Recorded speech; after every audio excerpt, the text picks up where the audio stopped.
be to Jesus Christ and Blessed Virgin Mary. Welcome back to Catholic Vagaby. ഞാൻ Ashik Joy. As usual, let us begin with a prayer.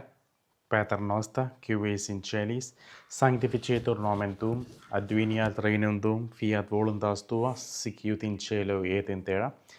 Panem nostrum quotidianum de nobis hodie, et dimitte nobis debita nostra, sic et nos dimittimus debitoribus nostris, et ne nos inducas in tentationem, sed libera nos a malo. Amen. വാഴ്ത്തപ്പെട്ട an Catherine കണ്ടിട്ടുള്ള ഈശോയുടെ ജനനത്തെ പറ്റിയുള്ള സന്ദേശങ്ങളാണ് നമ്മൾ കേട്ടുകൊണ്ടിരുന്നത്. ഇപ്പോൾ പരിശുദ്ധമ്മയുടെ ജനനത്തിന് ശേഷം പരിശുദ്ധമ്മയുടെ ദേവാലയത്തിലുള്ള സമർപ്പണം തുടങ്ങിയിട്ടുള്ള കാര്യങ്ങൾ ആൻ കാതറിൻ പറഞ്ഞിട്ടുണ്ട്. അതിൻ്റെ ചെറിയ ബ്രീഫായിട്ടുള്ള ഭാഗങ്ങൾ ഞാൻ വായിക്കാം. മറിയത്തിന് വെറും 3 വയസ്സും 3 മാസവും പ്രായമുള്ളപ്പോഴാണ് ദൈവത്തിന് സമർപ്പിക്കാനായി മാതാപിതാക്കൾ അവളെ ദേവാലയത്തിലേക്ക് കൊണ്ടുപോയത്. ചെറിയ കുട്ടിയായിരുന്നെങ്കിലും അവൾ വളരെ പക്വതയോടെ പെരുമാറി. ഇതൊരു പുണ്യമുഹൂർത്തമായി കണ്ടിരുന്നതിനാൽ അവളുടെ കുടുംബം ഇതിനായി വളരെ ശ്രദ്ധയോടെയാണ് തയ്യാറെടുപ്പുകൾ നടത്തിയത്. ധാരാളം ബന്ധുക്കൾ അവിടെ ഒത്തുകൂടി. മേരി ദേവാലയത്തിൽ ജീവിക്കാൻ തയ്യാറാണോ എന്ന് പരിശോധിക്കാൻ 5 പുരോഹിതന്മാർ എത്തിയിരുന്നു. അപ്പോൾ ദേവാലയത്തിൽ കുട്ടിയെ കൊണ്ട് ആക്കുന്നതിന് മുൻപ് ചില പുരോഹിതന്മാർ വന്നിട്ട് ക്വസ്റ്റ്യൻസ് ചോദിക്കും. ഇവൾ എല്ലാ കാര്യങ്ങളിലും ഓക്കെ ആണോ, അറിവുണ്ടോ എന്നൊക്കെ നോക്കിയിട്ടാണ് ദേവാലയത്തിലോട് ചേർക്കുന്നത്. അപ്പോൾ ഇതൊരു വലിയൊരു സെർമണിയാണ്, ഒരു പരിപാടി തന്നെയാണ്. നമ്മുടെ ആദ്യ കുർബാന സ്വീകരണമൊക്കെ പോലെ വിവിധങ്ങളായ വസ്ത്രങ്ങളൊക്കെ ധരിച്ചിട്ട് ഉള്ളൊരു പരിപാടിയാണിത്. അവരുടെ ഒരു റിച്വലിൻ്റെ ഭാഗമായിട്ടുള്ളതാണ്. മറിയത്തിനായി പ്രത്യേക വസ്ത്രങ്ങൾ തയ്യാറാക്കിയിരുന്നു. പുരോഹിതന്മാർ ഒരു സൈഡിൽ നിന്നും തുണി മുറിക്കുമ്പോൾ മറ്റു സ്ത്രീകൾ ഈ തുണി തുന്നിച്ചേർക്കുമായിരുന്നു. ഇതൊക്കെ അവരുടെ ആചാരത്തിൻ്റെ ഭാഗമാണ്. ദേവാലയത്തിൽ ശരിയായ രീതിയിൽ പെരുമാറാൻ അറിയാമോ എന്ന് തെളിയിക്കാൻ ചടങ്ങുകൾക്കിടയിൽ മേരിക്ക് പല ചോദ്യങ്ങൾക്കും ഉത്തരം നൽകേണ്ടി വന്നു. മാതാവ് എല്ലാത്തിനും കൃത്യമായ മറുപടി പറഞ്ഞു എന്നുള്ളത്. പ്രായത്തിൽ കവിഞ്ഞ ജ്ഞാനം പരിശുദ്ധ മറിയത്തിൽ അവർ കണ്ടു. അവൾക്കായി 3 വസ്ത്രധാരണങ്ങൾ പ്രത്യേകം ഒരുക്കിയിരുന്നു. പരവതാനികളും മതപരമായ വസ്തുക്കളും കൊണ്ട് അലങ്കരിച്ച ഒരു വലിയ മുറിയിലായിരുന്നു ചടങ്ങ് നടന്നത്. തങ്ങളുടെ മകൾ ഈ ചടങ്ങിലൂടെ കടന്നു പോകുന്നത് കണ്ട് മാതാപിതാക്കളായ യോവാക്കിമും അന്നയ്ക്കും വികാരമടക്കാനായില്ല. ആദ്യം മഞ്ഞ നിറത്തിലുള്ള വസ്ത്രവും അതിനു മുകളിൽ നിറമുള്ള മേൽവസ്ത്രവും തവിട്ട് നിറത്തിലുള്ള പുറങ്കുപ്പായവുമാണ് മേരി ധരിച്ചത്. അവൾ ചെരുപ്പുകളും തൂവലുകളും കൊണ്ടുള്ള കിരീടവും ധരിച്ചിരുന്നു. ദേവാലയത്തിലെ നിയമങ്ങളെക്കുറിച്ച് പുരോഹിതന്മാർ അവളോട് പല ചോദ്യങ്ങളും ചോദിച്ചു. പിന്നെ ദേവാലയത്തിൽ ചെന്ന് കഴിഞ്ഞാൽ ചില ഭക്ഷണ പദാർത്ഥങ്ങൾ കഴിക്കാൻ പറ്റത്തില്ല, ചില പാനീയങ്ങൾ കുടിക്കാൻ പറ്റത്തില്ല.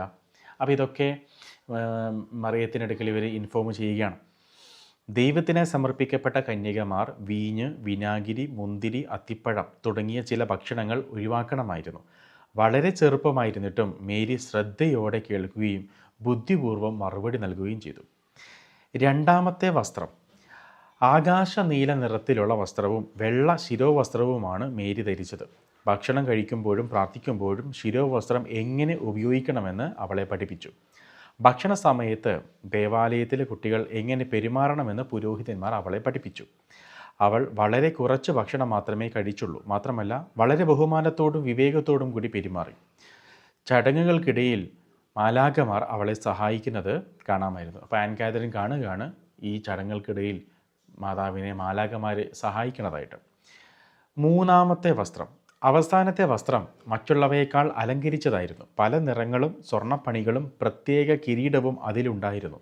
പുരോഹിതൻ്റെ വസ്ത്രം പോലെ തോന്നിക്കുന്ന വയലറ്റ് നീല നിറത്തിലുള്ള വലിയ മേലങ്കിയാണ് മേരി ധരിച്ചത്. മാംസം, പാൽ, സുഗന്ധവ്യഞ്ജനങ്ങൾ, ഒട്ടുമിക്ക പഴങ്ങൾ എന്നിവ ഒഴിവാക്കി ശുദ്ധിയോടെ ജീവിക്കുമെന്ന് അവൾ വാഗ്ദാനം ചെയ്തു. തറയിൽ കിടന്നുറങ്ങുമെന്നും രാത്രിയിൽ എഴുന്നേറ്റ് പ്രാർത്ഥിക്കുമെന്നും അവൾ പറഞ്ഞു. ഇത്ര ചെറിയ കുട്ടിക്ക് ഇതെല്ലാം വളരെ കഠിനമായിരിക്കുമെന്ന് ഓർത്ത് മാതാപിതാക്കൾ കരഞ്ഞു. അപ്പോൾ ചെറിയ കുട്ടിയാണ്, അപ്പോൾ ഇതൊക്കെ എങ്ങനെ സാധിക്കും, ഇതൊക്കെ വളരെ കഠിനമല്ലേ എന്ന് ഓർത്ത് മാതാപിതാക്കൾ കരഞ്ഞു. അപ്പോൾ ഇവരുടെ ഈ ഒരു കരച്ചിൽ കണ്ട് പുരോഹിതന്മാർ ചില ഇളവുകൾ കൊടുത്തു. അവർ പറഞ്ഞു, യോവാക്കിമിനെയും അന്നയെയും ആശ്വസിപ്പിക്കാനായി പുരോഹിതന്മാർ നിയമങ്ങളിൽ ചില ഇളവുകൾ നൽകി. രക്തം പുരണ്ട വസ്ത്രങ്ങൾ കഴുകുന്നത് പോലുള്ള കഠിനമായ ജോലികൾ ചെയ്യേണ്ടതില്ലെന്ന് അവർ മേരിയോട് പറഞ്ഞു. ദേവാലയത്തിൽ ഒരുപക്ഷെ മൃഗബലിയൊക്കെ നടക്കുന്നതാണല്ലോ, അതുമായി ബന്ധപ്പെട്ട വസ്ത്രങ്ങൾ, രക്തം ഒട്ടിപ്പിടിച്ചുള്ള വസ്ത്രങ്ങളൊക്കെ കഴുകാനൊക്കെയുള്ള ജോലികളൊക്കെ ഇവർ ചെയ്യണം. അതായത് സെമിനാരിയിൽ പിള്ളേർ പഠിക്കാൻ പോകുമ്പോൾ അവിടെയുള്ള ജോലികളൊക്കെ ചെയ്യേണ്ടത് പോലെ തന്നെ. അപ്പം ഇതൊന്നും കഴുകേണ്ട ആവശ്യമില്ല, നീ ചെറിയ കുട്ടിയല്ലേ എന്ന് പുരോഹിതന്മാരെ ഇളവ് കൊടുത്തു. എന്നാൽ ഏത് രീതിയിലും സേവനം ചെയ്യാൻ താൻ ആഗ്രഹിക്കുന്നുവെന്ന് മേരി സന്തോഷത്തോടെ മറുപടി നൽകി. മാതാവ് പറഞ്ഞു, അങ്ങനെ ഒഴിവൊന്നും വേണ്ട, ഞാൻ എല്ലാ ജോലിയും ചെയ്തോളാം. പുരോഹിതന്മാർ അവളെ അനുഗ്രഹിച്ചപ്പോൾ മേരി ഒരു സ്വർഗീയ പ്രകാശത്താൽ ചുറ്റപ്പെട്ടു. അവൾ തിളങ്ങുന്നതായി കാണപ്പെട്ടു. ഈ സമയത്ത് ആൻ കാതറിനെ കാണുന്നത് ഇപ്രകാരമാണ്: വാഗ്ദാന പേടകം പോലെ ദൈവത്തെ തിരഞ്ഞെടുക്കപ്പെട്ട പാത്രമാണ് മേരി എന്ന് ആൻ കാതറിന് ദർശനമുണ്ടായി. ദൈവത്തിൻ്റെ പദ്ധതിയിൽ മേരിക്ക് പ്രത്യേക പങ്കുണ്ടെന്ന് ഇത് ഉറപ്പിച്ചു. അനുഗ്രഹത്തിന് ശേഷം അവൾ മാതാപിതാക്കളുടെ അടുത്തേക്ക് മടങ്ങി. അവർ അവളെ സ്നേഹത്തോടെ കെട്ടിപ്പിടിച്ചു.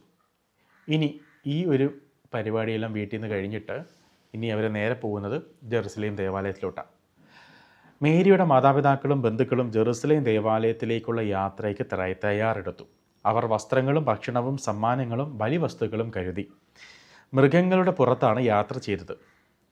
ഇതിനിടയിൽ 2 മാലാഖമാരും ഈ ഗ്രൂപ്പിൻ്റെ ഒപ്പം പോകുന്നുണ്ടായിരുന്നു. പക്ഷേ മാതാവിന് മാത്രമേ ഈ മാലാഖമാരെ കാണാൻ സാധിക്കുന്നുണ്ടായിരുന്നുള്ളൂ.